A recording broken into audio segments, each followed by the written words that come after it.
What's going on, everyone? Welcome to episode 3 of the BFG podcast. I am here with my sometimes friends, sometimes foes, sometimes I don't know what you are. Tyler's here with me today. Hey. We've got a jam-packed show for you, so don't mind me if I look over here because we did just write this down and I probably will forget. Of course, we're going to be updating you guys on us, what's going on in our life, because people apparently care about us. We're going to be talking about our favorite console, kind of getting into E3 stuff, so we're going to talk about our favorite console today. Tyler is going to talk about Solo, a Star Wars movie, because I did not see it. I'm going to talk about MegaCon that just happened in Orlando this past weekend because Tyler did not come with me, so I was too busy watching Solo. He was too busy watching Solo, so that works. We are going to talk about Tyler's going to update on his movie board that we got here. He saw 2 more movies. We're going to talk about that. Best Buy is getting rid of their Gamers Club Unlocked. We're going to chat a little bit about that one. We're going to talk about Nintendo in Japan selling the Nintendo Switch without a dock. That seems kind of weird, a little over a year that it came out. But before we get into all that, Tyler, what is going on in your world today? I think the big things for me right now are, well, first of all, I've been watching a lot of movies. I've been catching, like I said, we'll talk about the movie unit in a minute. I've been catching up on like horror films and things. I've been watching a lot of horror movies recently, which most of them are complete garbage. I've had 1 or 2 that have impressed me a little bit, but 9 times out of 10, and it's weird because as much as I love watching horror movies, it's really hard to impress me with a horror movie. I normally end up coming out really disappointed, but I keep on watching more of them. But I've been catching up on like a lot of horror films, and I also watched John Wick, which was, I'm not going to get into like a full movie review because that came out like 4 years ago at this point. But all my friends have been telling me, you have to see this, it's so good, and I just kept pushing it off. And I finally saw it, and it's super cool. It's funny and like really stylish. Like it's I don't know if you're familiar with the movies of like Matthew Vaughn. Do you know Matthew Vaughn's movies? I don't believe I've seen He did Kick-Ass 1 and 2. He did the Kingsman movies. And I think he did one of the newer X-Men. He did like First Class or Days of Future Past. He did one of those, I think. But anyway, he's like I really like his style, and John Wick kind of reminds me of that. So it's like really stylized. Like there's a lot of like really cool shots and moments, and just the way it was executed was really cool. Okay. So I was a really big fan of John Wick. So I got the second one. I need to watch that one. But yeah, so a lot of movies, and also my wife and Haven and I, we are getting ready to play Legendary Encounters, which for those of you that are into board games is Legendary is a deck building game about Marvel. It's a deck building Marvel game where you pick like your own heroes. So you make a deck of like 4 heroes. Whether it be like Black Widow, Spider-Man, Gambit, there's like all sorts of different options, and you shuffle them together, and then you deal out a certain number of cards to each player.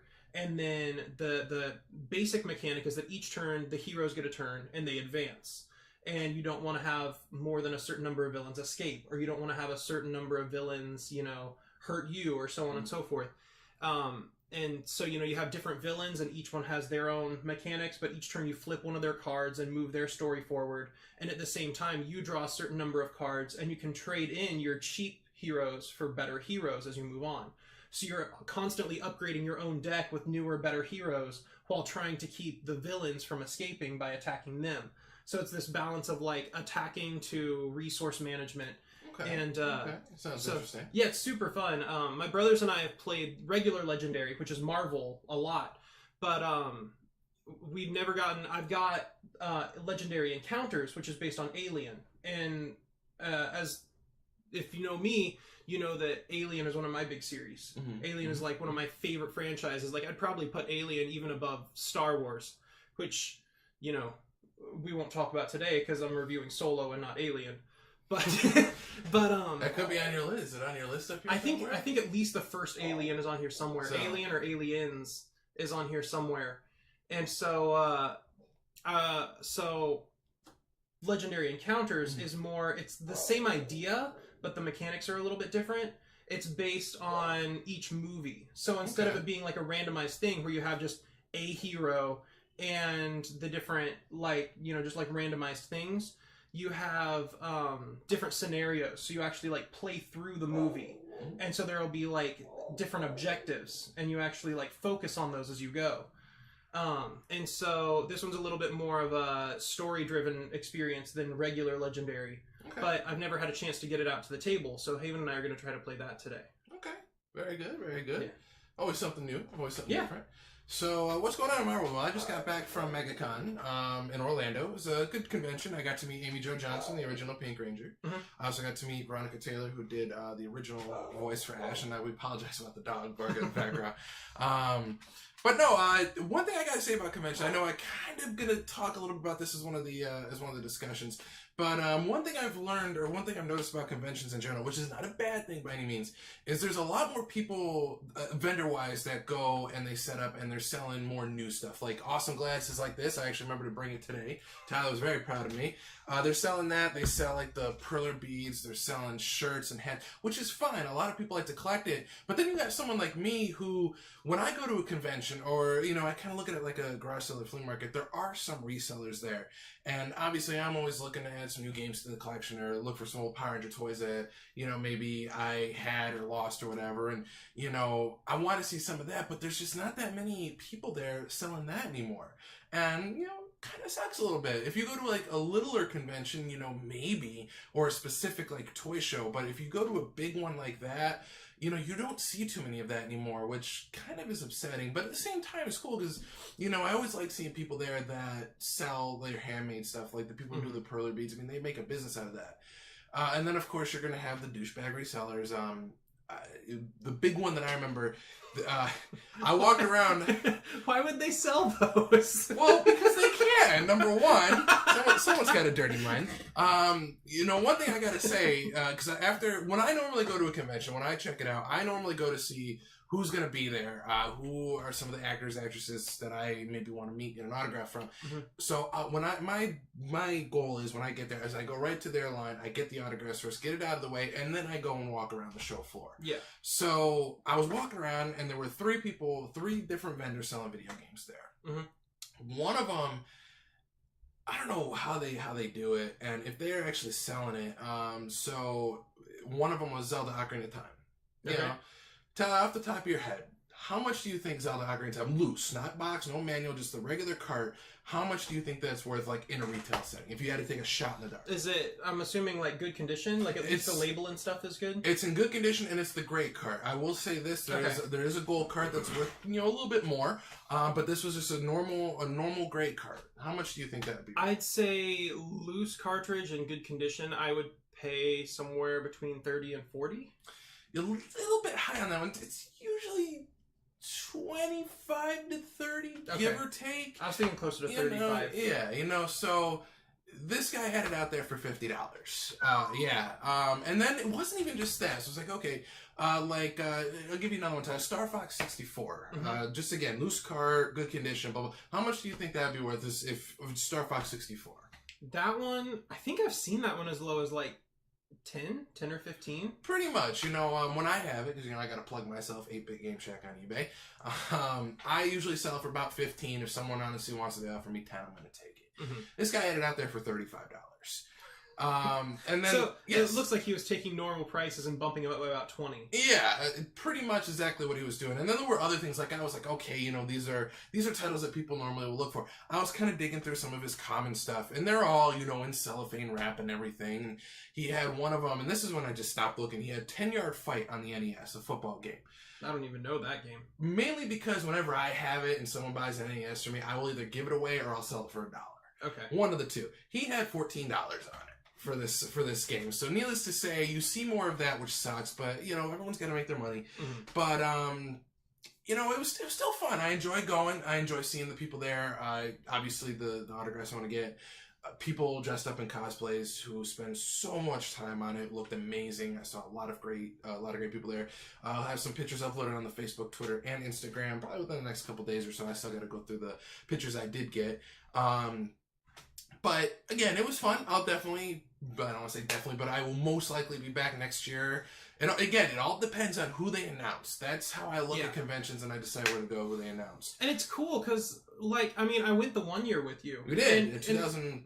12 or 13, something like that. Something like that. And it was fun. Like, it was a really good experience. But it just kind of, I kind of burned out a little bit. I think because there aren't a whole lot of people there that I'm really interested to see, first and foremost. But also, and I think we touched on this an episode or two ago. I think my experience there was not what I would call stellar. Yeah. Mostly just because the people that I was interested in seeing seemed kind of like jaded and tuned out. But you know, I would never be opposed to going back if there were people that I wanted to go talk to, or like autographs I wanted to get, things like that. It's just about finding that right mixture of like being financially secure at the time and also having people there that I'm interested in. Yeah, and that's exactly what it is. Because the two autographs I got were Amy Jo Johnson, the original Pink Ranger, Veronica Taylor, the original actress for Ash Ketchum. But also that was there, and I'll go ahead and tell this story. Guys like John Cena were there, the wrestler was there. Norman Reedus, who does Daryl in The Walking Dead, was there. And I feel like I've never been to an experience with him. I don't know how he is in person, but he seems really keen to do all sorts of stuff.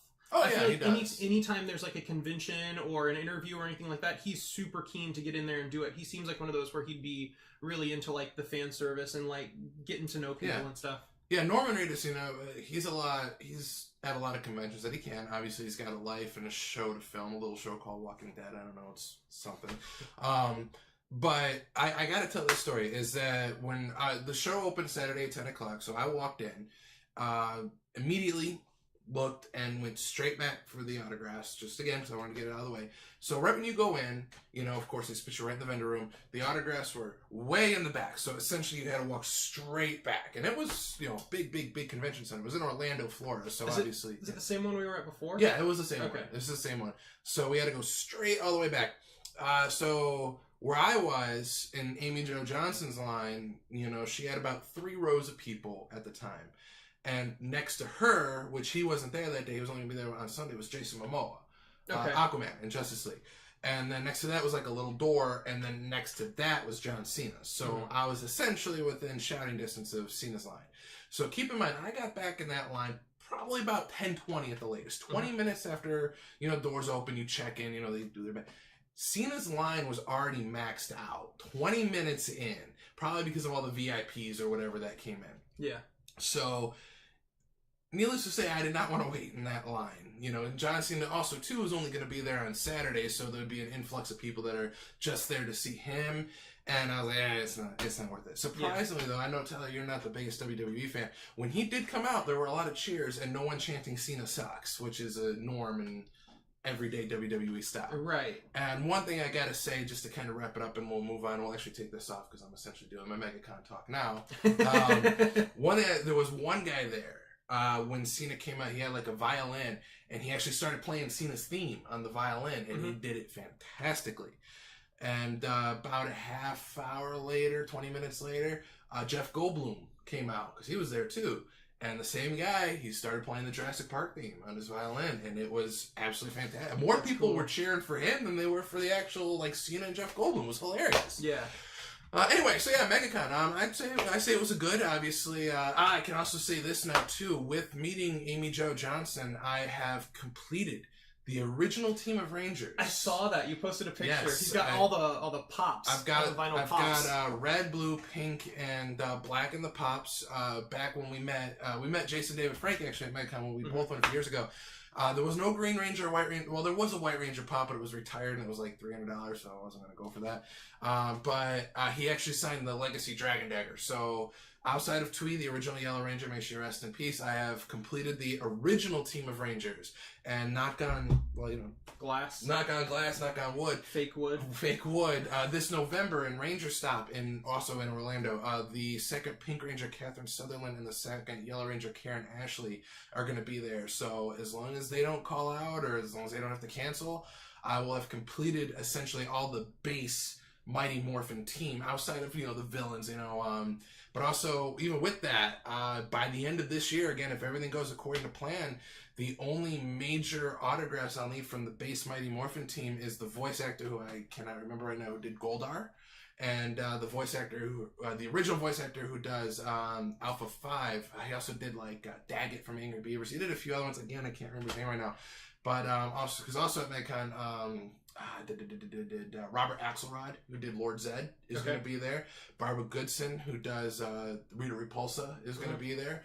And David Fielding, who does Zordon, is going to be there. So come November, I'll need like 2 more autographs. I did meet Bulk and Skull too. They were fantastic. Really? Yes, I met them last year. I mean, they are those two. I mean, every Ranger that I've met so far has been absolutely fantastic. All of them show how much they truly love their fans, 20 plus years later.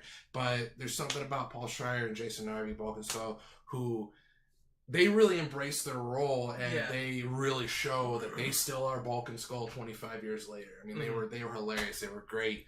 So yeah, that's my MegaCon talk.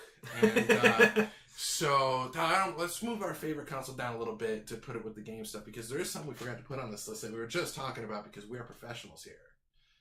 Before we get into Solo, do you want to talk the Christopher Robin trailer that we were just talking about 10 minutes ago, and we forgot to put on our list? Okay. So there's a movie coming out, Tyler, August 3rd from Disney called Christopher Robin. Which is definitely not Happy Time Murders. Which is definitely not Happy Time Murders that we talked about our trailer from last week, or 2 weeks ago. If you watched or listened to the last episode, you know all of our feelings and opinions about Happy Time Murders, and none of them are good. None of them are good. So, none at all. This episode, we're going to talk about a trailer that at least I embraced an awful lot more. I did too. I thought, You thought you liked it too? Professionals, yes. I really did enjoy this because, first of all, if you don't know who Christopher Robin is, what's wrong with you? Second of all, it's Christopher Robin grown up. So he gets a visit from his friends, Winnie the Pooh, Piglet, Eeyore, Tigger, which if you don't know who they are, then I'm sorry. I guess I don't really know what to... I'm just sorry. You are listening to the wrong podcast. You are definitely listening to the wrong podcast. We are Disney fans here. So... obviously Christopher Robin's grown up, seems to go through a lot of harsh family time, boss says, hey, you gotta work the weekend. He says, I can't, I'm taking the family out. It's, real time people. I mean, I can't figure out how to say that right now. Mixed in with the animation, obviously Piglet, Eeyore, Tigger are all computer animated, but they look so good. It does look good. They look really, really nice. Tyler, please. So what it first and foremost reminded me of, and I don't know what kind of vibe the finished film is going to be. Yes. But at least my early impression based on this trailer is Paddington. And I don't know, did you watch Paddington? I didn't watch it, but I've seen snippets of it to know kind of what to expect. And it's kind of the same idea. I mean, it's not, like this, it's not like an imaginary world or anything. It's not like with the 100 Acre Wood where it's kind of like Christopher Robin's Playtime or anything. Mm-hmm. It's like Paddington is supposed to be like an actual bear that can actually talk in our world, But it's and I had kind of blown it off at first because I was thinking it's just another like kids movie based on a kids book, so on and so forth, and left it. But the reviews started pouring in for it, and this was years ago at this point. This was probably around like 2014 or something as well. The first Paddington came out, and the reviews were really good, and everybody was talking about it. So Haven and I watched it a couple months ago, and it's like one of the most charming and adorable movies I've ever seen. Like, I absolutely fell in love with it. Okay. And so we immediately got the second one and watched that one, and they're both just so good. And it's got like a wide appeal. It's like it has those 1 or 2 moments where it kind of goes into like kitschy kids movie territory. It gets a little bit campy, but for all intents and purposes, it has a lot of like broad appeal. Like it's not just a kids movie. It's got enough like genuine heart and humor and exciting, action scenes, stuff like that it works just as well, I think, at least for Haven and I, as it does for kids. But no, those are really excellent, and that's kind of the vibe I'm getting from Christopher Robin right now. Is kind of like the feeling I got from Paddington. But we'll have to wait and see, I guess. All I know is it looks like it's just like dripping with just like charm and adorableness. What I'm kind of interested in, and I don't know if you thought of this and why, or maybe I'm just thinking too much into it, is they're calling the movie Christopher Robin. They're not calling it Winnie the Pooh and Christopher Robin. Sticking there was an article I read a while ago, maybe a year or two ago, that said a lot more people recognize Winnie the Pooh over Mickey Mouse from Disney. So they're taking such a big name and not even putting it in the title, which is fine. Yeah. Because maybe this movie could be a mixture for kids and for us. And obviously, I'm a stickler for things. So the absolutely fantastic and wonderful Jim Cummings, who does Winnie the Pooh, Winnie the Pooh, Tigger, he's, unless they found somebody who could talk just like him, sounds like he's going to be back.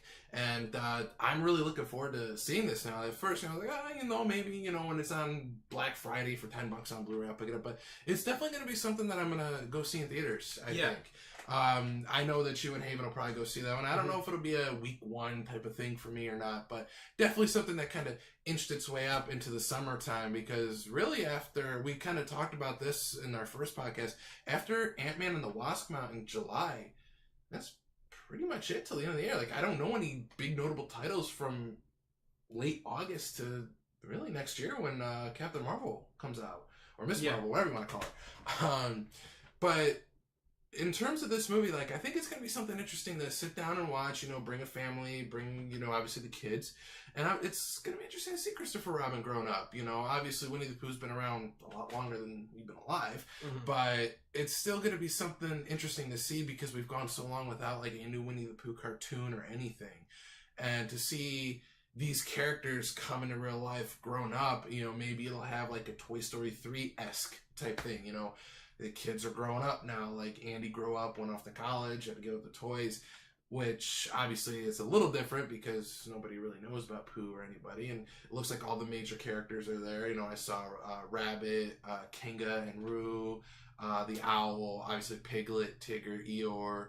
And, one of the big things for me about movies like that, bringing them back, is that I'm always a stickler, and I've said this before, for having continuity with who voiced them. And I was talking when I went to MegaCon, I was talking to Veronica Taylor, and I did go and see the Pokemon the movie I Choose You, and I thought it was alright. But when I was talking to her, I told her straight up, it was good, but you're still the voice of Ash to me. And I know that Ash went through like 3 or 4 different voice actors. He went from WB to Cartoon Network, and it's on Disney Channel now, actually. Yeah. So obviously, there's that. There's money. She actually said she tried to get in just to do kind of like a one-shot with it. And, and that's not saying that the voice actors who are doing Ash or anybody else now is bad by any means. But for me, it's just like, it would be going back in like 20 or 25 years if it's not on anymore, and watching SpongeBob, but having Tom Kenny not voice SpongeBob. Right. It could be good. The story could be good. The animation could be good. But if without the same, like, voices that we know, it's just one of those things. And that's why I'm always a little bit weary about reboots when it comes to cartoons, is because, you grew up with these voices on one-on. Like, I know... Like Teen Titans Go. Yeah, well, Teen Titans Go at least still has the original voice team as far as I know. Yeah.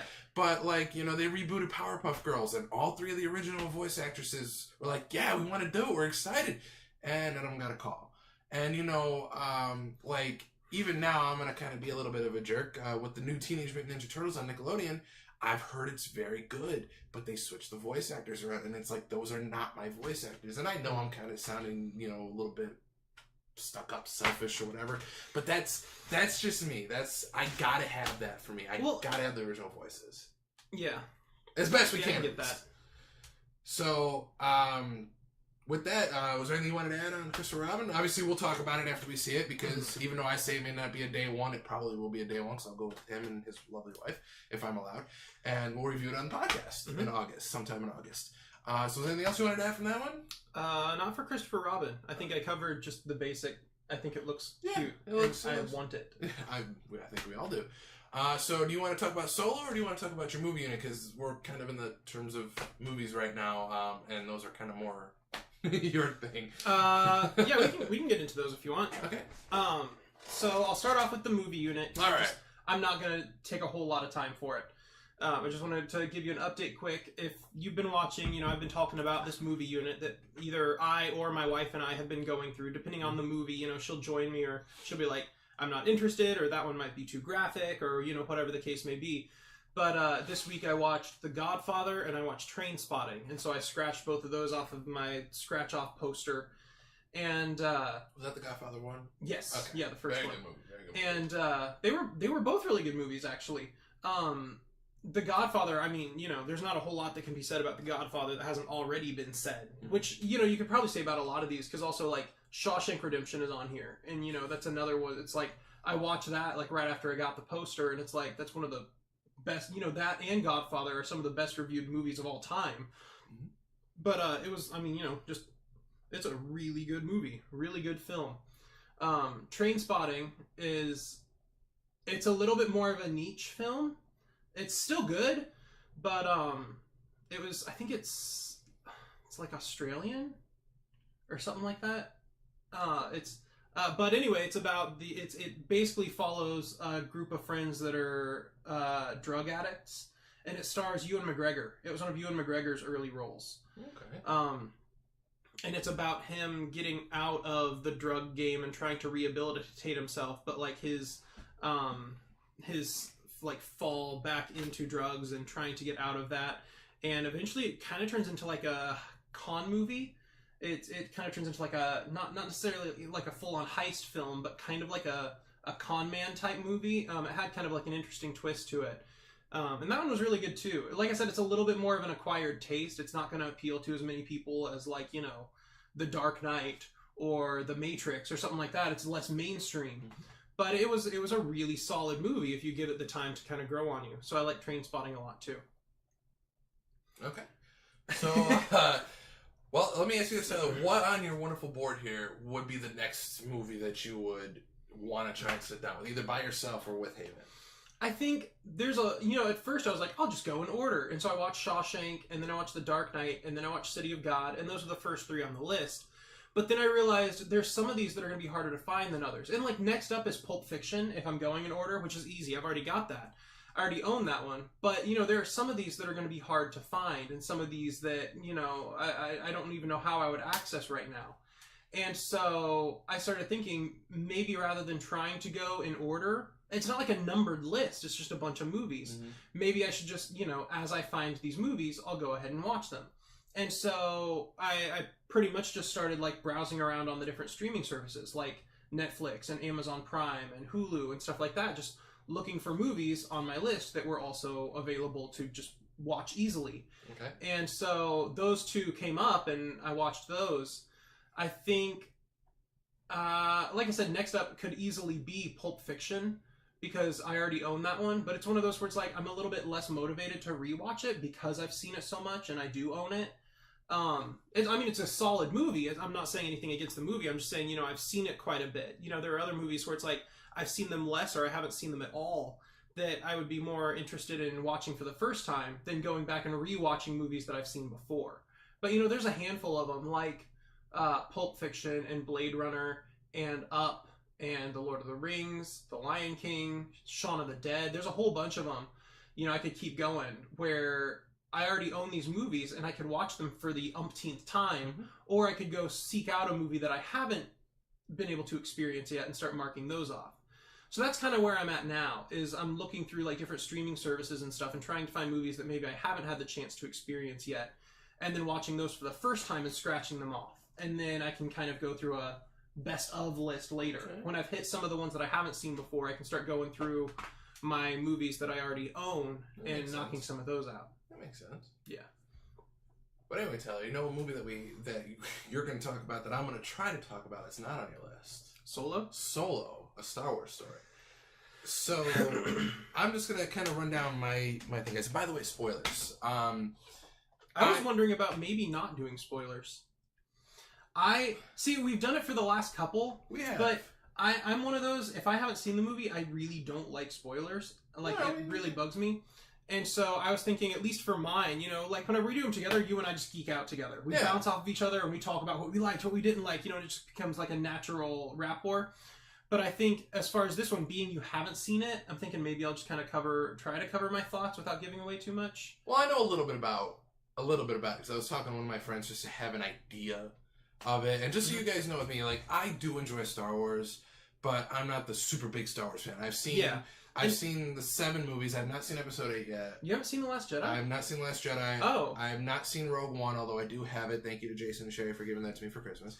I think I kind of grouped you and I together as far as like our Star Wars fandom, like kind of how we felt. But I'm kind of wondering now because I've at least seen them all. I keep up with them, and I'm kind of like I get excited for the new ones. But I guess you're even more apathetic than I am. Well, see, for me, and Last Jedi is one thing, and I always told myself, all right, I'm going to go this weekend, and I never did. Mm-hmm. So now I'm just waiting to find it, like, at a flea market or a pawn shop or garage sale or something on Blu-ray. And then I'll sit down and watch it. But as terms of, like, the off movies like Solo, Rogue One, which I know I need to sit down and watch because I heard it was very, very good. And they just announced Boba Fett. Like, those ones were like, yeah, those are cool. Maybe if, like, we have a bunch of people over, we'll sit down and watching it, I'll sit down and watch it. But I don't go out of my way to see, like, the off movies like that. But I will watch, eventually this year, I will watch Episode 8. And then I will make sure that I make time for when Episode 9, which I believe comes out right around Christmas time of next year, 2019, mm-hmm. I will sit down and watch that in theaters because I want to see the main story. Those are the main ones I want to see. It sounds like you might actually be a little bit more in line with Haven. Because I think I'm more into them than Haven because I grew up, my family and I, we all watched the Star Wars movies growing up, and we were all, that's kind of one of our, like, family things, right, is Star Wars. And Haven, she doesn't care as much either. So it sounds like what we need to do is you need to come over and we will watch Episode 8 and Rogue One. That works. And then when Solo comes out, you guys can watch that as well with me. Well, now that, none of us, the three of us, have to worry about school anymore, that kind of helps. Yeah. Well, anyway, so we'll go spoiler-free, although I do know some things, but... Or maybe, I might do, like, just one or two things, just to talk to you about it, and maybe I'll give some sort of, well, I guess I can't do a hand gesture. That's not going to work for those people listening. That may not. But we'll see. I'll try to keep it spoiler-free. See, there was one part that, when I was talking to a friend of mine who is... He is everything Star Wars. He adored... I remember when Episode 2 and 3 came out in theaters. I think he saw them both. If it was not at 10 times, it was right around 10 times. I'm not kidding. He went to the theater that many times to see these movies. Yeah. It's like he went every week, almost. Sometimes twice. More power to him. But he did message me one thing, because I did ask him, and I said, look, I don't care if you spoil it. I have no intention of seeing it, at least right away. And, not really a spoiler. And then,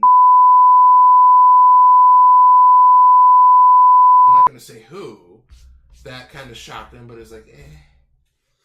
Well, so I guess at this point we should just say spoilers. You've already kind of... I'm not going to say who it was, though. I'm going to say somebody was there from the people use their imagination. You are so bad at this. I really am there, so spoiler alert. And go ahead and finish up with Solo so we can move. I don't want to. I'm angry now. If anybody that doesn't want spoilers listens to this, you have just destroyed our podcast. Don't listen to episode 3. Just go right to episode 4 when we talk about E3. Predictions for E3. Go ahead and finish Solo, sir. So, I liked Solo a lot. I thought it was it's a really solid, like, just blockbuster action movie. It tries to kind of separate itself from Star Wars a little bit. It doesn't feel so much like a Star Wars movie. It feels a little bit more like Indiana Jones to me. It feels more kind of like that serial adventure kind of style, mm-hmm. which makes sense because they're working on a trilogy. There's going to be 2 more of them at least. So it makes sense that they're kind of going for that like serialized adventure. And I liked it a lot as that, but I think it's also like the most non-essential Star Wars movie that I've seen, where, even movies like Rogue One tie themselves really tightly into the lore. Okay. And this one I feel like is a little bit more separated from the franchise a little bit. And it does have its connections, like you just spoiled for everybody. Sorry. And I'm sorry. I apologize for him because I don't. Mike is bad about that. Yeah. Next time we do a movie review that I haven't not seen, I'll just leave the room and let Tyler do it. Anyway. But like, it does have its connections, but it doesn't try too hard to fit in with like the mythology or the lore. It's not like you have to know all these different characters to kind of enjoy the movie and stuff. You don't have to worry about the timeline so much.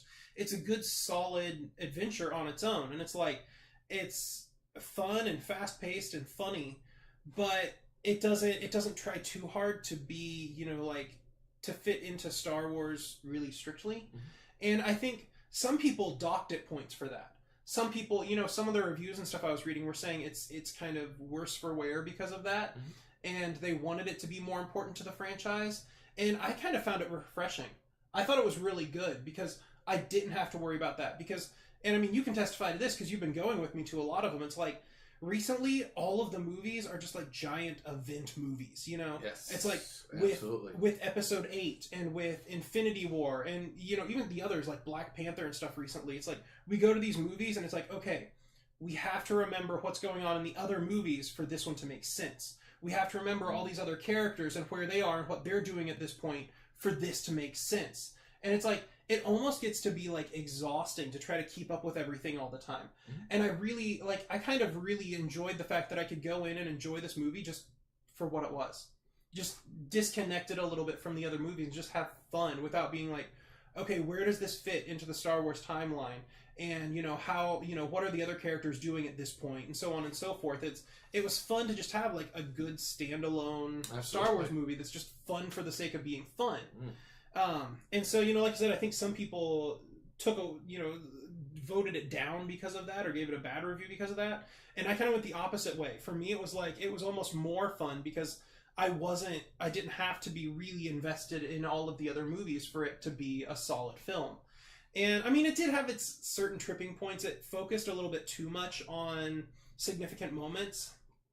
So like, anytime anything happens, like the first time he meets Chewbacca, it's like a really big deal, And then whenever they toss him his pistol for the first time, and it's like you see him like admiring his pistol, and the music is swelling in the background, Then a little bit later, he sees the Falcon for the first time, and there's like this sweeping shot of the Millennium Falcon, and the music is swelling in the background again, and so on and so forth. And it's like the first time or two, it was like, hey, there it is, that's Han Solo's thing. Mm-hmm. But, the fourth or fifth time it happened, it was like, okay, guys, we get it. You're giving him all of his signature stuff. Like, not every moment has to be a significant moment, And so, it didn't even bug me that they kept giving him his signature stuff. It bugged me that they were putting so much significance on, like, that shot and that moment, Okay. So that kind of wore off on me a little bit after a while. There's a new robot in this movie that is only in this movie because of where we are in Hollywood right now. It's a robot, but it's like a female robot, and she is all about like female empowerment and equality and all that stuff, So the big joke in this movie is, they make like funny robots, like the really snarky one from Rogue One, right, and stuff like that, and they all have like their really strong personalities, like C-3PO and R2-D2 and BB-8 and all them. They become characters in and of themselves, but normally they stay fairly contained within their world. And I feel like this robot pretty much existed to make a statement about the feminist movement and the Me Too movement and so on and so forth in Hollywood right now, which isn't necessarily a bad thing.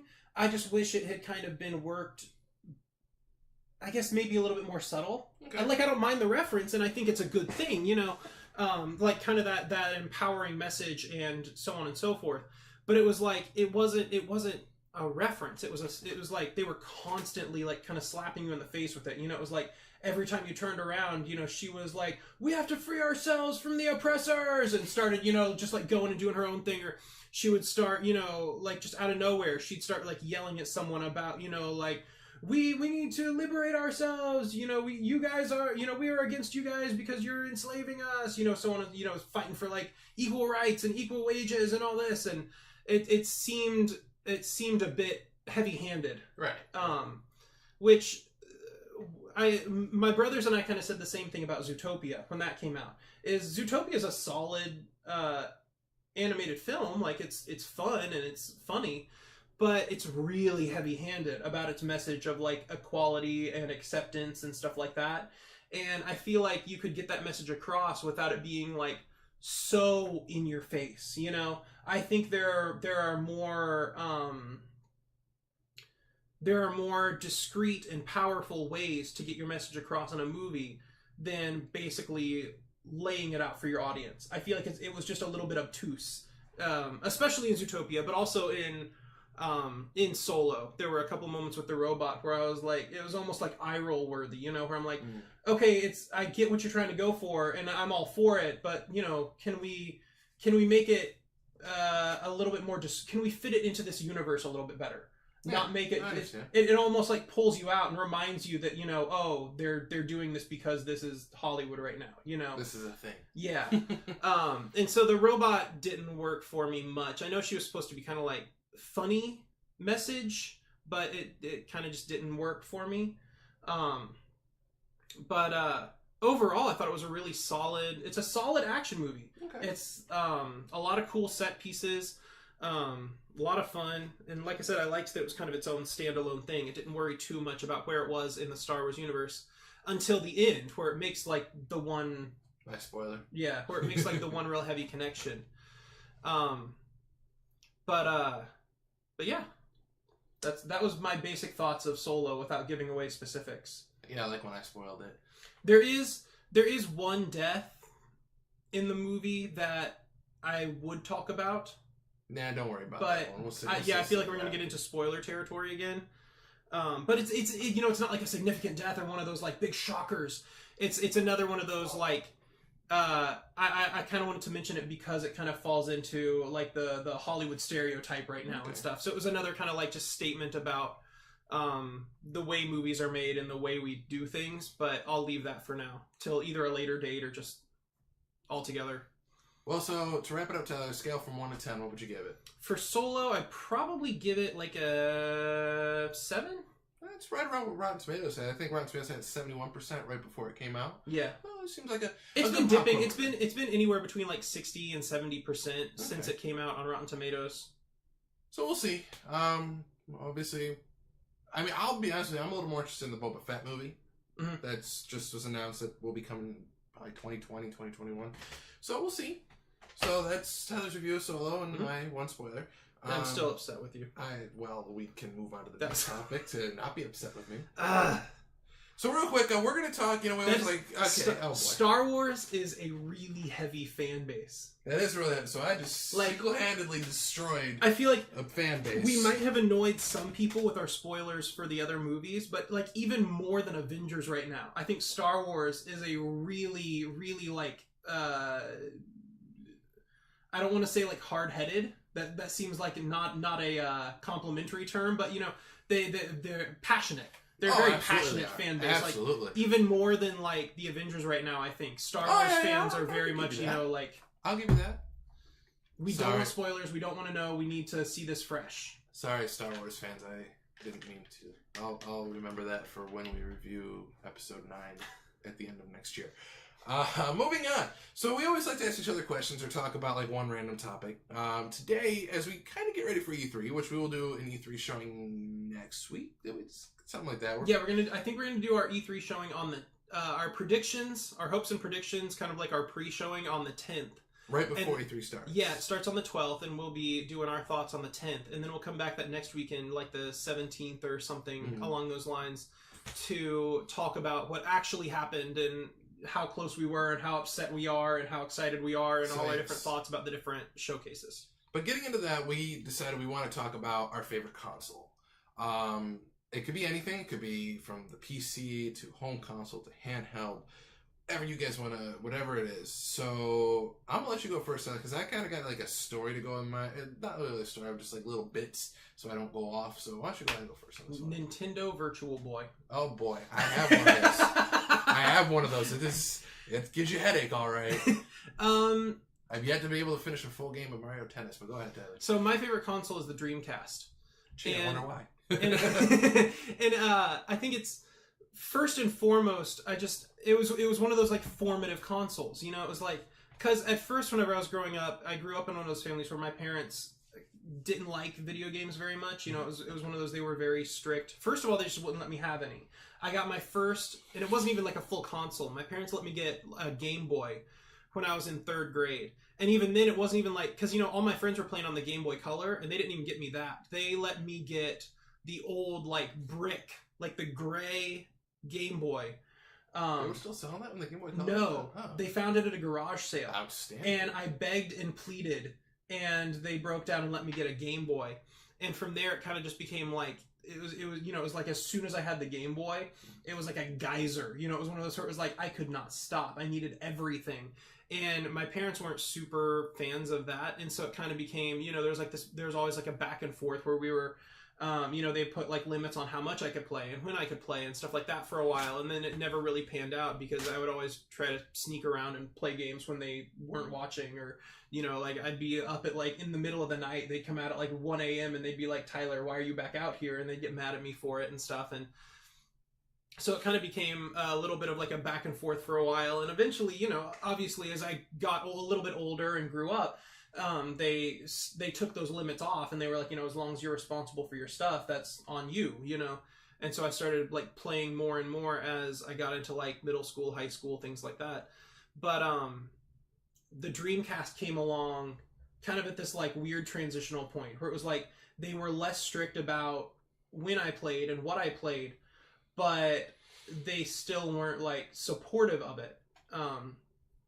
And so I had traded in, I think it was an original PlayStation. Okay. I had gotten a PlayStation and some games it was actually from my youth pastor at church. He had given me like this old PlayStation and a few games for it.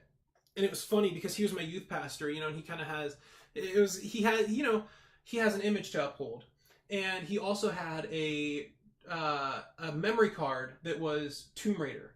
And I don't know if you've seen it in your experience, but it's got like Lara Croft like holding the gun, like, on the end of it. Yes, I've seen that. But I mean, she's very buxom and curvy. It's polygonal. Yeah, yeah. It's a provocative memory card. Big time. And so he gave me like some games and the PlayStation and stuff like that. But he had this memory card, and he's like passing it off, and then he's like, "Oh wait," and he like grabs the memory card and puts it in his pocket, and he's like, "Okay, here, you can have the rest of it." And so I had that for a little bit, but I didn't have a whole lot for it. Right. And at the time I was super into Sonic. Okay. Sonic the Hedgehog was my jam.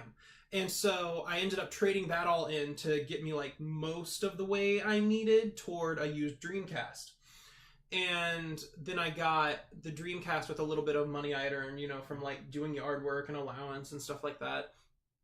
And the Dreamcast just became like everything to me. Right. Not just because of like Sonic, although Sonic was a big thing. I had both of the Sonic adventures, and I played those to death, and they're not even that great. Like going back, I've tried to go back and replay it because I've got my Sonic Adventure games and stuff over here. I've still got my Dreamcast and my collection of Dreamcast games. And actually, I started playing Pure Solar, which I'm going to go off on a little bit of a tangent. Okay. Have you heard of Pure Solar? I've heard of it, but I've never played it. I believe it was Kickstarter. It was either Kickstarter or Indiegogo. It's a brand new, well, not brand new anymore. It came out in like 2012, 2013. I think that's when they were something like that. It. But they kickstarted this game, but they released it like for Steam, but they released like limited physical copies for the retro consoles. So they released this one in like HD, which is basically just like 32-bit. It's still like a top-down RPG, but it's like a little bit nicer looking for Dreamcast. And then they released like a 16-bit version for Genesis. But they actually released them for those consoles in like 2012. That was the coolest thing to me. And my parents actually, ironic since I was just talking about the way they felt about video games, but they've kind of loosened up and they understand that this is what I'm passionate about, and they want to make me happy. And they bought this for me for my birthday last year, but I was so caught up in other things, with college and like internships coming up and other games. And then, I got Ni no Kuni 2, I got God of War, things just kept piling up. And I finally just started this like a couple days ago. And so that's been a lot of fun to have like a new Dreamcast game to play after all these years. But anyway, so I've still got like my Dreamcast and my collection of games back there and stuff. But I tried to get back into Sonic Adventure like a month or two ago, and it's not a very good game. It's really not. I mean, I remember I didn't play it on the Dreamcast, but I played Sonic Adventure 2 Battle on the GameCube. Okay. And it's just, the soundtrack was good. Yeah, the music is good. The music's fantastic. And at the time, the graphics were amazing. Oh, absolutely. Coming from like the, especially because it was ahead of its time. And then, the PS2 and the Xbox came out like a year or two later. It only had like a year or two to really shine. And I think that's really what killed it, is just because, it didn't get the publicity, and it was also really exorbitantly priced. I think the PS2 was like $200 cheaper or something when it came out, if I remember right. I don't remember the exact prices. I just remember, and it was the same thing that happened with the GameCube, is that both the GameCube and the Dreamcast did not play something called DVDs, which were starting to take off like wildfire at the time. So a lot of people that were out there were like, why would I spend, because back then DVD players were like $500, $400. People are like, why would I spend all this money on a DVD player when I could spend just as much, maybe a little bit more, and I can have a console with it in a PS2 or an Xbox? I get 2 in 1. And that's also kind of what Nintendo obviously had the name with the game, with Nintendo attached to the GameCube. And then Nintendo ended up even like doubling down on it. They never gave away. They even said, like, when they released like the Wii and the Wii U, they were like, we want this to be a games console. We don't want it to be a hybrid. And they purposefully didn't do DVD support even after it was a standard. And it's even weird now, because like the Wii U, I think the Wii U had Netflix, or got Netflix. I honestly don't remember. Yeah, it got a few of them. I think it had Netflix and Hulu. It did. I know it had Hulu, and then I think the Switch is still waiting for Netflix right now. Yeah. But again, going back to the Dreamcast, obviously fantastic console, and obviously Sonic was. But anyway, we got off on a whole other thing. But it came out fast that time. It came out right at like that moment where it was like, it was so good compared to what was out. Like, Nintendo 64 and PlayStation are both amazing consoles, no knocks against them. But the Dreamcast was doing things that they couldn't dream of, like graphically, and also it was the first one with network capabilities. You could plug an Ethernet cable into it and play Phantasy Star Online and stuff like that. It was so far ahead of its time, and it did all of these amazing things that consoles at the time just could not and had not done. And then, like 2 years later, or maybe like not even 2 years, I don't think, the PS2 and the Xbox came out, and it kind of ruined. I think they came out in 2001. Yeah, 2001 for those, and 1999. Dreamcast was late 99, like October of 99 or something like that. September 9th, 1999. September 9th? It was like fall sorts of 9s, if I remember correctly. I'm sure I'll get blasted for it if I got that wrong. I'm pretty sure it was September 9th, 1999. But anyway, at least for me, the Dreamcast came along at a time where it was like I was just getting more freedom with the games I was playing and kind of forming my own tastes in the game I was playing, rather than playing the ones that my parents thought were okay. And so, I was playing like the Sonic Adventures, I was playing a lot of Tony Hawk, I was playing games like Sonic also had, it was a cheap knockoff of Mario Party called Sonic Shuffle. And it was like I remember that one. It was like a card-based board game where you would also have like the mini games and stuff. It was a lot like Mario Party, almost exactly like Mario Party, but it was like a Sonic knockoff, and I played a lot of that too. But so stuff like that, and it was one of those where it came along right at the right time, and it had everything that I wanted, whether it be like the adventure games like Sonic, or kind of the more, just like pick it up and play for a few minutes. Right. Like Tony Hawk and stuff. Or we had a game, speaking of Star Wars, my brother and I had a game called Jedi... Actually, I've still got it. Jedi Power Battles. I remember that one. That was on PlayStation 1 as well, I think. It was on PlayStation. It was a multi-console, so it came out for PlayStation. But we played the heck out of Jedi Power Battles. We played this all the time. This was our jam. And this one's multiplayer. Like, we would actually play it together. Yeah. And so we would put on we would turn down the sound and turn on custom playlists. We would play our own music while playing this game. And I have so many fond memories of playing this.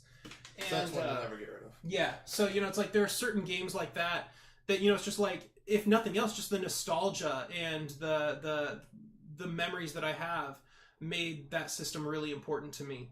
And then whenever I was getting into RPG, I've always been into RPGs since I was able to play them. But especially, games like, we got Grandia. Yes. Or not the first one. Grandia was PlayStation exclusive, I think. But Grandia 2 came out for Dreamcast. And Grandia 3 came out for PS2 or something like that. But, Grandia 2 and Skies of Arcadia and games like that were just fantastic RPGs as well. Power Stone the Fighter. was one of them. Yeah, you had like I enjoyed that one. Power Stone was a fighter.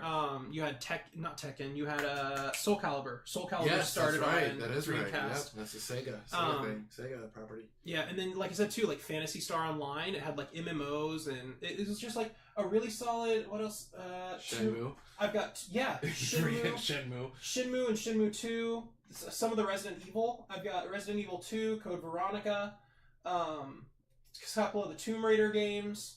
It's pretty much anything you wanted, whether it be like adventure, RPG, sports, anything like that. It was just a really solid console, and it came along at the time where I was getting enough freedom in my gameplay to really start taking in these different experiences. It was the console I had at the time that I was able to really kind of cut loose with and start playing, start expanding my horizons a little bit.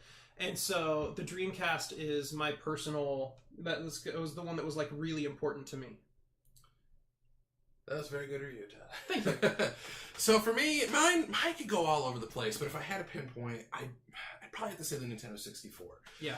When I was younger, my sister had the original Nintendo. And I played it a little bit. I had no idea what I was doing. I played Mario, some Castlevania, little things like that. Couple Rat Racer I played. But, I just had fun mashing buttons. So I never really, got into the game. And then, in August of 1993, a little something called Power Rangers came out. And that was it. That's all I wanted. Christmas, birthday, nothing else. Have you noticed that probably about 90% of the jokes you make are you taking really big things and saying a little thing? Yes, but that's just my thing. It's like a little thing like Power Rangers, or a little thing like The Walking Dead. Eventually, I'll stop doing that. That's pretty much your entire sense of humor. That's my shtick. Taking giant things and saying, "Oh, this little thing called The Lord of the Rings." The Lord of the Yeah, I've never heard of Lord of the Rings. No. So Power Rangers came out. So essentially, with that out in '93. Plus, at the time, my sister's 10 years older than I am. She was going off to college, kind of doing her thing or getting ready for it. And we never had a Super Nintendo or a Sega Genesis. We kind of essentially skipped that generation, if you will. So a few years later, I don't remember exactly. It might have been 97 or 98. We got a Nintendo 64 for Christmas. It was for me and my sister. We both opened it up together. There's old videos of us somewhere doing that. And I remember getting my favorite game of all time, Banjo-Kazooie. And I just remember having a blast with it. And I think that's why it stuck so much with me, is because this console was the first one that I played games and actually was trying to beat the game rather than just run around and mashing buttons. Mm-hmm. So, believe it or not, Tyler, I actually, as a kid, never had Super Mario 64. I know. I don't know why either. But I never... Well, wasn't that bundled? Wasn't that part of... No, because I don't remember the exact year we got it. When the Nintendo 64 came out, only 2 games came out for it. Pilot Wings and Mario 64. Yeah. So it had to have been later on, a year or two later, because I remember... I don't know what other games we got. I just remember getting the N64 and Banjo-Kazooie at the time. And then I remember, I think it was the next year... or 2 years later, I'm sorry guys, I can't remember. I remember these specific stories more than anything else. The only thing I remember for and then I've got a GameCube and a Wii story, but they didn't match it to this. I remember going to Sears, actually. It was either Sears or Kmart, but they were owned by the same people. And I remember getting Pokemon Stadium. I remember getting that one. I remember... you can game that so hard. Yes, you can. It's such a cheap game. It really is, but it's Pokemon. And soon as you learn how to play it, it just becomes such a frustrating experience because you can just deadlock each other. And it becomes nobody can win or one person wins every time. Yep. But I remember getting that. I remember going with my mom to a store to buy Majora's Mask for my sister, and I remember... we also needed to get the expansion pack as well, because Majora's Mask needed that. So I remember that. I remember getting... I remember Christmas Eve, my Grammy got me Pokemon Puzzle League. And I remember being annoyed with that one, then I got really good at it, now I'm probably really bad again. And what else was there? Like, I remember all these wonderful games more fondly, like doing the work to get those more than anything else. And, for the GameCube, I remember opening that up on Christmas morning and getting Super Smash Bros. Melee. I still have my original copy there. I remember my sister, thankfully, was very nice and showed mercy in 2006 when the Wii was getting ready to come out. I didn't have a job at the time yet. And I was just kind of doing little jobs for her. I was mowing the lawn for me, the neighbor, saving up money all the way through. Mm-hmm. And I finally saved up enough to get the Wii, but I didn't have enough for a game. And so she actually ordered 2 copies of Twilight Princess because she too got a Wii. And instead of being a dick and saying, you're getting this for Christmas, which was like a month later, she was nice enough to give that to me right away. So that was a good memory. But in terms of favorite console, like I just remember the 64 primarily. I just remember the games for that one. I remember playing that, and I remember having a blast with it all the way through. And I remember getting frustrated quite a bit with Pokemon. I just remember having a blast with it, and I even played some racers on there. F1 Grand Prix, which is one of the most underrated like street car racings. My neighbor in New York was really big into that, so I was like, all right, I'll give it a shot. I was kind of going with the time. I really did enjoy it. But yeah, N64, I didn't have any of the fantastic ones. I just had the very basic black console, great controller, handful of games. Of course, we were idiots and we threw out the boxes. And that's what I remember primarily about my favorite console. And I absolutely love the 64. I mean, the Switch is catching up. Obviously, I love the Switch. But the Switch is really good. It really is. I've always been kind of a sucker for handheld. Yes. Because I keep myself, or at least I try to keep myself busy. I'm on the go a lot. And so, it's like I'm always over like at friend's house or working or with my family or traveling or whatever the case may be. And it's like there are times where I think games get neglected a little bit just because they happen to be at home. Yes. Which is sad, but it's a fact of life after a point. And I've always been like that, even since I was a kid. And maybe it's because the Game Boy was my first console, or console, It's kind of like how I got into it, but I've always kind of been a sucker for handhelds. Like, you were talking about, like, how you would get your, do, like, yard work and stuff like that, trying to, like, scrounge money together for stuff. And I remember I did that for the PSP. When the PSP came out, I did yard work, like, incessantly, just, like, day after day after day of, like, mowing or picking up leaves or whatever I needed to be done anywhere, like whether it be for my family or extended family or their friends or whomever. I would go out to like other neighborhoods and like my grandparents' neighborhood and stuff like that, start doing favors for anyone that would let me to save up for the PSP. And I loved the PSP whenever that came out. And the Switch has become like my new best friend. If it's an option, I always get it for the Switch. And obviously there are your exclusives, like especially the big ones right now. The ones that like Ni no Kuni and God of War are both like PS4 exclusive. Right. And so it's like that wasn't really an option. But if there's an option to get it for Switch, I immediately go for the Switch version because it has just been a game changer. It really has. Quite literally a game changer for me to be able to take my games, like if I have downtime like between shifts at work or if I'm traveling or whatever, it's so easy to just like put it in my bag and keep playing. So with that, I think this is a good transition to one of our next topics. Yeah. So Nintendo Japan, we'll only talk about this for a few minutes. Nintendo Japan is going to start to sell the Nintendo Switch without the actual dock and trying to just push it as a handheld. See, for me, I'm one of the minorities. I actually prefer TV gaming, and I have played my Switch out of the dock. I picked up a game? I picked up a game for the PS4. I picked up Overwatch. Overwatch is what it was. Oh, and yeah, I made fun of you for that. You did make fun of me for that one. And that's another thing is you'll quickly come to realize I am not a huge fan of like really competitive gaming. I like co-op. I like to play MMOs, dungeon crawlers, things like that where you can work with people, but I'm not a super competitive person. I've never gotten into like, the like multiplayer shooters and things like that. I've had my nights, where it's like I'll get together with a friend of mine, Jeremy, and we'll do nights where like we play Halo all night or something like that. But it's like it's not really my scene. I'm not super into like competitive shooters or fighting up the leaderboards and things like that. It's it's never really been me. And so I incessantly made fun of Mike whenever he started getting into Overwatch. Well, the only reason, and I'm not going to get into it to play competitive or anything. I just got into it as it was. Actually, I don't know if I told you this one. So GameStop had the Pro Day sale. It was $30. I was like, screw it, I'll buy it. And then for whatever reason, GameStop puts their weekly ads out on Wednesdays. And this past week, between Wednesday to Saturday, it was actually on sale for $20. So I rebought it, got my $10 back. So essentially, I got it for $20. Like, all right, I'll try it for that. And so I put that in the PlayStation, and I was like, install. And while that was doing, I just picked up my dock for the Switch, and I was playing Kirby Star Allies the whole time. But in terms of this discussion here, you know, Nintendo didn't say when they were going to do it. Nintendo didn't announce any maybe price cut, because I believe you could buy a dock separately now, at least here in the U.S., for right around $70 or $80. Which is...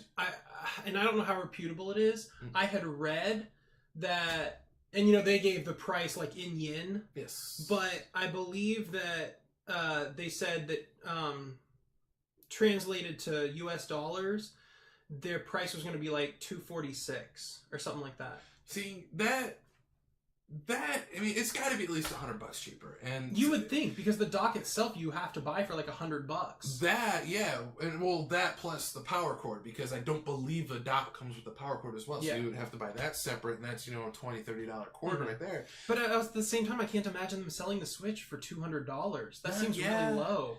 I don't know. I mean, like, the thing is with that is, you know, Nintendo said this is Japan, maybe Australia. They said there is no plans for it to do for the United States as of right now. Obviously, that could change because it's Nintendo. They're a multi-million-dollar company. Yeah. But to me, why this is a little bit of a shocker to me, and I'll just kind of say my thing and move on, is that the console is a little over a year old. I mean, it launched pretty much globally in March of last year. So I can understand maybe a year or two down the road to do something like this, but this has only been a year and a handful of months, a year and 2 months, give or take, since this console's been out, and they're already doing this, which is kind of odd to me, especially for how well it's selling. I mean, the Wii U obviously sold nothing, and then, you know, the Switch is obviously, you know, Nintendo got their head out of their ass and they produced it. You know, it's been relatively easy to find right now, which is great, which is fantastic. But I just am curious, like, why are they doing this now? Keep going with this production. Keep selling everything. Because you know people that are buying a Switch are also buying a game or two. They're either going to buy Mario Odyssey. They're going to buy Breath of the Wild. They're going to buy possibly Splatoon 2. You know, and then, you know, they've got their online service that is coming in September. So there's no stopping the Switch right now. Like, it's not slowing down in sales. So I don't know if this is just something to pick up more sales on top of the already high sales they have. Or what, but to me it's just kind of like that random thing where it's like, okay, I kind of question mark. I kind of went the opposite way, actually, and Haven's figures. Haven's kind of on your side. She didn't say it as eloquently as you. I mentioned it to her whenever I was reading about it, and she legitimately just said, "Oh, that's stupid," and walked away. Yeah, and that was her whole opinion. That was as far as it went. She will be on this podcast with us eventually when we have a good group of topics that she would be interested in. But I kind of went like, I'll boot it up on the TV, like if I happen to be home and I know I can dedicate a lot of time to it. But my Switch is first and foremost a handheld. That's one thing I've noticed is, like, it's interesting to me how different people use it in different ways. Because some people are saying, you know, like, they primarily use it at their home. Like, it never comes undocked. They have the Switch, like, you know, it's there as a console, and then they've got, like, a separate, like, docking station for their Joy-Cons and their Pro Controller and stuff like that, and they just pull those out and use them as, like, regular controllers. They never, like, slot it in, they never take it with them, like, it's a console to them.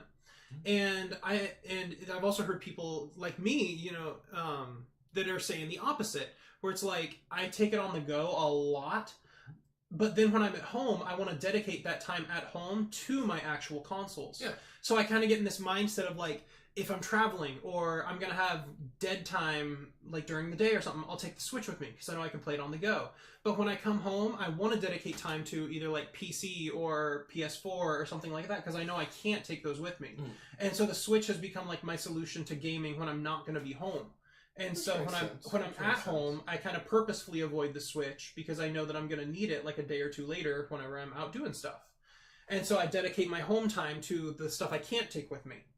Yeah, that makes sense to me, but, I think for me why I'm a little different is that I don't always have that downtime when I go out. Like, maybe if I travel or something and I'm staying in a hotel overnight, yeah, I bring the Switch with me. Mm-hmm. But just because whenever I am out and about, I don't really have a lot of time to sit and wait, and a lot of time if I do, it's only for like 10 or 15 minutes, so I'm just on the phone playing a game of solitaire, and then I'm off doing what I need to do. Yeah. But, I could definitely see both sides of the argument, and I could see people... Even if they sold it separate, like, okay, here's like the $300 one with the Switch with the dock and everything, and then here's a $200 one with the Switch and the Joy-Cons. Okay, that I could see. Obviously, Sony's doing it with their PlayStation 4 somewhat. They've got the 1 terabyte for $300, and then they've got the terabyte Pro for $4, so they can have 2. Yeah. And, Nintendo did do that a couple years ago with the Wii U, and they had the 32 gigabyte and the 8 gigabyte. Obviously, that was the same thing. I would be all over that, because right now, if you have a Switch, you basically just have to get a micro SD. There's no other choice. But a lot of times those micro SDs are not that expensive. They're not that expensive. But I think it would be really cool. I bet some people would be really into buying the Switch if they could buy like a 500 gigabyte one or something instead. Yeah. Because it's measly. It's what, 8? 16? Yeah, it that. Really doesn't have anything in it, which kind of sucks. But because there are a lot of games. You can put like maybe a game on there. But it's like there's a good probably 80% of the games that say... if you want to play this game, you have to have a micro SD card. Yeah, it's just not even a possibility if you didn't buy an SD card for it. Absolutely, and thankfully they put it right out in the front. I know a couple of them are like the sports. I don't think FIFA has it, but like WWE has it. NBA's got it. A lot of the downloadable ones, and this is something I don't understand. This could be a whole other topic we won't get into. For games that they're releasing, like they released recently the Mega Man collection on Switch. Mm-hmm. It's 2 separate things. It's like, here's the Mega Man, and then you have a download code for the other part of it. I believe it was 789 or 78, whatever it was. They did that with Final Fantasy on Vita. Yeah, and it's like, how could you... And it's not even just that. So, like, Resident Evil Revelations, they came out with 1 and 2 on the Switch. Mm-hmm. So if you go and buy it, you've got... Resident Evil Revelations 1 on the little card, and then you have a code for 2. And Bayonetta. Bayonetta, I'm kind of... because at the time, they're like, here's Bayonetta 2, they could just say, here's Bayonetta 2, and that's it. Bayonetta 1 was kind of like that little extra bonus, if you will. I mean, they did it for the Wii U when you would get a physical disc for Bayonetta 1 and Bayonetta 2, which is now making people spend more money than they need to if they're trying to go out and buy it or sell it. But... I digress on that because, again, this could be a whole other topic. We still have one more topic to go. Yeah. But, at the end of the day, we'll see what happens. They said as of right now, this is not for the United States. It's mainly for Japan, maybe Australia. So we'll see. Yeah, I am really intrigued if they'll give, like, sales numbers or something for their different SKUs, like the one without the dock and the one with the dock. I'd be interested in how well it's selling comparatively. Mm-hmm. Which is probably, I'm assuming it's going to be lower because everybody that wants a Switch is getting a Switch already. Yeah. But if they release it without, I'd be interested to see what kind of sales numbers it gets. And a lot of data has shown that a lot more people use it without the dock, so maybe this is kind of their thing. Mm-hmm. But I don't know. I guess we'll find out. Yeah. We'll find out. So for our last topic today, and again, we'll try to do this quick. Which is ironic because yes, before we started, we were like trying to slop together topics. We were trying to figure out what to do for this episode. Right. And we were like, well, we'll make it a little bit shorter. We'll do a couple quick things and we'll be done, and we'll just make it like a shorter episode. There's nothing wrong with a shorter episode. And now we're like over an hour in. That's why we're going to try to do this one quick. So Best Buy has completely stopped their Gamers Club Unlocked program. Yep. So for those of you who don't know what it is, which I'm sure a majority of you do, but I'm just going to run through it real quick. I'm even a little bit hazy on it. I never used their Gamer Club. So it's $30 for 2 years, and you get 20% off all of their new games and accessories. Whether you pre-order it, whether you go in months later and buy it, you get 10% plus on trades and 10% off on pre-owned stuff that they sell, which I never really see any of their pre-owned stuff in store anymore. It might just be all online. But what's interesting to me about it is that how they just stopped it. And the one thing I have to disagree with some people, and again, I'm not saying I'm right by any means, is that I used to work in a mom and pop video game store. So when we would buy games, that were coming out, we didn't make anything off them. A lot of people say, oh, you made $8. We barely made $8. We would buy them for like $55, $56 and sold them for $59.99. So we didn't make anything off it. Best Buy is, if you have this program, is already taking $12 off point blank. Makes them $47.99. Amazon does it too, only if you pre-order it. Or I think if you pre-order it and then if you buy it within 2 weeks of release, you still get 20% off. Okay. And that was, because that's what I'd always relied on. By the time that I had heard about Gamer Club, I've been subscribed to, Amazon Prime for years. And so whenever Amazon started doing their discounts on new video games and pre-orders, and then I heard about Gamer Club, I was like, there's no incentive for me to do Gamer Club as long as I'm a Prime member. Exactly. But the differences that I liked about it, and I actually took advantage of it the other day, is that I'm, an old school Call of Duty fan. I don't really play the new ones, but they remastered Call of Duty 4, Modern Warfare. And I was like, all right, I want to pick this up. And I couldn't find it cheap anywhere. And I was surprised because I think it came out September, October, maybe November last year. So it's still running $39.99. And Best Buy put it on sale for $29.99. And then with my discounts, like $8 off. So I got for $22, $23. So it still carries on for that. So if you still have Gamers Club, it lets you go through. I mean, you don't just lose it. So it lets you go through until it expires, but then it won't let you renew and it won't let anybody else sign up for it. And even on their website, so like I am logged in on their website under my account, and if you would look at the games, it would show you the price, and then it would like cross it out with your price as Gamers Club. It doesn't do that anymore. So it's something interesting to see what their plans are for this, because I don't believe Best Buy or GameStop or Walmart or Target is buying these games for $55 or sell for $60. They can buy so many more titles. I mean, for us, when the most we ever bought was maybe 10 or 15 copies of Call of Duty. So of course, we didn't get much discount, but when a place like Best Buy can order hundreds of thousands for all of their stores plus online, they probably get a little more of a discount. How much? Who knows? Maybe they're paying $45 per title, something like that. Maybe 40. I don't know. I don't plan to know. I'd like to know, but I'm not exactly going out searching for it. So what this is essentially a loss leader for Best Buy. And even for me, like, I enjoy going to Best Buy. I like Best Buy. They got good sales. A few times, like, they wouldn't let you combine it. Like, one of their big ones, which I can understand, is they didn't let you combine your Gamers Club Unlocked with Black Friday deals. So that was point blank. And then you couldn't price match and then also get it. So say Target had a game on sale for $40, Best Buy didn't have it on sale. You could go to Best Buy and get a price match for $40, but you don't get the 40 plus the 20% off. You can have it for one or the other. So that was kind of like, whatever. But no, it's interesting to me that they're getting rid of this. And then Amazon's like the last major one, especially if you pre-order it, you get it the day it comes out. You don't have to worry about it.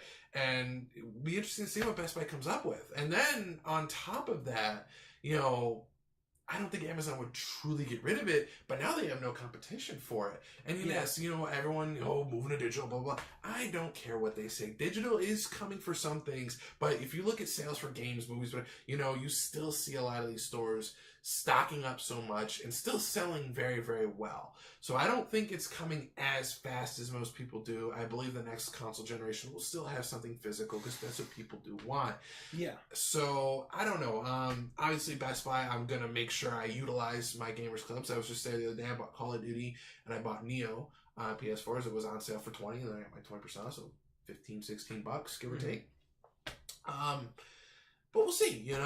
Best Buy, be interesting to see what you guys come out with next. If you revamp anything, obviously they've done well. I know some people don't like Best Buy, but in terms of adapting with the times, long story short, that's why they're still here in places like Radio Shack and Circuit City, or Circuit City's online. Radio Shack's pretty much, if there's any stores left, they're pretty much gone, and then they deal with cell phones more. I think they've combined with Sprint, I want to say. So we'll see. What could this mean for Best Buy selling games? I mean, Best Buy already stopped selling CDs, or was getting ready to stop selling CDs. Could Target start something new? Could GameStop? Probably won't. They do the Elite Pro because they focus more on the pre-owned side of things. But what if GameStop started doing something like, if you pre-order the game, you get 15 or 20% off, kind of like doing Amazon S thing. If you pre-order it, you get it, kind of incentivize them to come to that store. And the reason why GameStop pushes for these pre-orders so much is because if you have in the back of your mind, oh, well, I've got, you know, the new Call of Duty and the new Battlefield or whatever pre-ordered at GameStop, I'm going to keep going there while I'm biding my time for these couple months looking for the pre-owned stuff, so it keeps them coming back. And obviously everybody wants a deal on everything, but, you know, we'll see. You know, and obviously that could be part of their subscription service. Maybe that could be, you know, it's $30 now for a year for their Elite Pro. Maybe they could do something like $40 or $50 for this 20% off thing, and it could be a year. It won't be as good as Gamers Club, but at least it'll be something that's there. Yeah. So that's all I have on it. I don't know if you have any thoughts. I know you say use Prime more, but yeah, I mean, it sounds good to me. So, well, we'll see. Best Buy, obviously, guys, make sure to take advantage of anything that you still have your Gamers Club for. There is. Just while we're talking about all that, yes, Amazon Prime is raising their prices too. $120 now. Yep, $120. So, I mean, for me, I have bought stuff on Amazon here and there, but it's kind of getting to the point now where it's like, do I keep doing that? I mean, obviously, how many games do I buy a year to justify this $120 price? It's at least with Gamers Club, you buy 3 games in the course of 2 years, it's already paid for. And that doesn't count any accessories that you might buy, extra controllers, if you're buying a game for a friend, for a birthday or Christmas or whatever. So it kind of goes down to it. And so we'll see there. We'll see there. I remember Prime, when I first was starting early gaming, I think it was like $70 or $80. Then they moved it to $100, now it's $120. Yeah. And I was using Prime Student. So I was getting it for like $40 for a little bit, and then I did a couple years where it was $50. And I finally just got kicked off. Yes. Because you're only allowed to do it for like a 4-year degree. Any more than 4 years, and they won't honor it anymore. And they didn't tell me that. They're not good about like explaining that to you. Yeah. Because I ended up just getting charged full price one year, and I didn't understand why. So I went on and, you know, contacted support, and I was trying to get it figured out. And they were super cool about it. They even ended up giving it to me. Oh, very good. Yeah, at the end of the day, they were like, you know, we're sorry, we didn't explain it well. You know, we'll give you your $50 price for this year. And I wouldn't have even cared. If they had just said we only do it for like a 4-year degree and we bumped you up because you were done with your 4 years, I would have been like, oh, okay, you know, and I would have moved on. But it was super cool of them that, you know, they were like, oh, I'm sorry, I didn't, you know, we should have been more clear about that. And they gave me the next year for $50.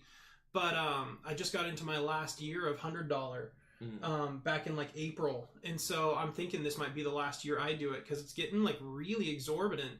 And at the same time too, I've stopped using Amazon as much just because money. Because, you know, there was a period where it was like every day I'd have packages showing up, and it just, you know, it was like, it's such an easy thing to use that it almost becomes like its own trap. You end up buying things you don't need and buying things like just because you get like the free 2-day shipping and stuff. And prices are a lot of times better on Amazon, but it ended up becoming like an excuse for me. You know, I started like buying things that I didn't really need just because I'm like, ooh, look, it's like $5 cheaper than it would be in stores. And so I just like go ahead and get it. And so I've been scaling back a lot and like being harder on myself about like my finances and what I've been buying on Amazon and stuff. So I think this might be the last year I do it if the price is going up anyway, because it's gonna stop being worth it. I'd rather just pay like the $3 or $4 when I do really need something from Amazon.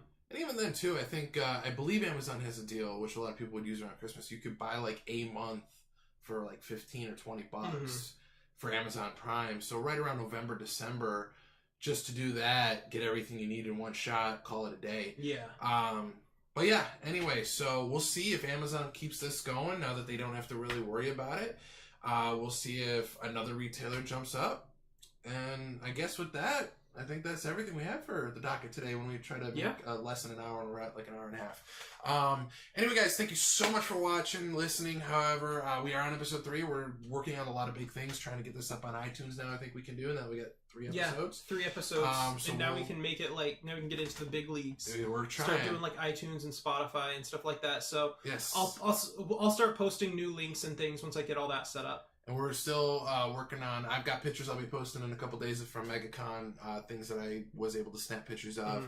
And just keep coming back to us, guys. Like I said, our next episode will be in a week or so of E3 predictions, and then right after that, you'll get a twofer. Instead of taking a week off like we normally do, we'll do E3 predictions, and then the next week we're doing the results. Just so it's fresh in everyone's mind. Then we'll take a week off and kind of get back to our normal every other